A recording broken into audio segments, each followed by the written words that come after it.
think is the real question, is, do Jews believe in hell? Yes, we do. Definitely, that's where the whole thing comes from in the whole world, where the Christians get it, where the Muslims get it from. Naturally, they take everything from Judaism. And we do believe in there's such a thing as, we call Gehenna in Hebrew, Gehinnom really is. And as a matter of fact, it was created before the world was created. Before the 6 days of creation, God created it already from before. And we look at it as a cleansing place for people in order for them to be able to go into the world to come and enjoy the great reward that a person could enjoy. Sometimes people in this world who are sinners, and the sins are very overwhelming, and they don't do tshuva before they die, they have to go through a cleansing period of Gehenna that we call hell in English, Gehenna, in order for them to be able to be prepared to go to the ultimate reward of people of eternal reward. The punishment of a soul is simply its own regret. So we're told that when the soul comes back to heaven, it basically is forced to sit and watch a movie of its own life. And how painful is that? Very painful. But what is the pain? The pain is the regret, the embarrassment. So what does it mean to burn in hell?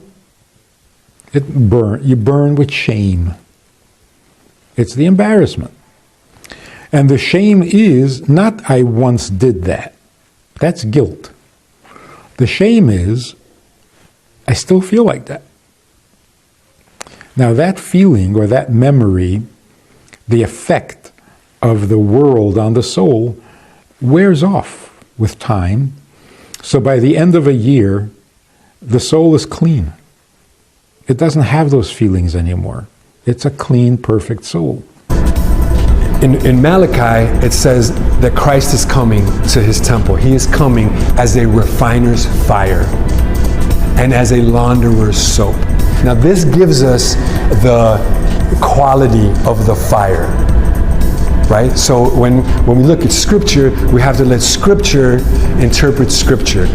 You can't tell me what you think fire means. I have to look into, and I can't tell you what I think fire means. I have to look in Scripture and say, let's look at everywhere it talks about what fire is. We find out that the love of God is a fire. Jesus is coming as a refiner's fire and a launderer's soap. We know that in the lake of fire, there is sulfur. We know that brimstone, also known as sulfur, is used for purification. That's what they use to purify gold. And all of those are clues to the nature and the condition of that fire. So it is a purifier's fire. Now Jesus comes in, he starts talking about Gehenna fire, and he also says, I have come to set a fire on this earth, and how I wish it was already kindled. So, he's going to set a fire to the whole earth. Well, we know it's a refiner's fire because he is coming as a refiner's fire, right? So we start being able to piece together what this fire is like. The purpose of that fire is to refine and purify, what's called like the fuller's soap, the refiner's fire, that burns away everything in us that isn't of Christ and reveals, what Paul talks about, the gold and silver and precious stones, revealing Christ in us. And so I think with that understanding, most people, again, have never heard that perspective and don't realize that universal reconciliation actually teaches that everyone will, post-mortem endure some sort of a refining process. And, we use the metaphor of fire, but I don't think it's a literal flame, right? It's just it's a metaphor for the process of what it says in Hebrews, this idea that the purpose of that process of discipline, with the Lord's discipline, is always to restore us. You ask, how can God be a loving God if He's sending all non-believers to hell? They would answer, I used to answer, well, because God is just. Even though He loves, He must also do something to bring about justice, Also, God is wrath. But how is God just? Is His justice the same as humans? When we humans say justice, we immediately think of a balancing scale. But in Amos 5:24, the symbol for God's justice is a river, living, not static, but let justice run down like a river.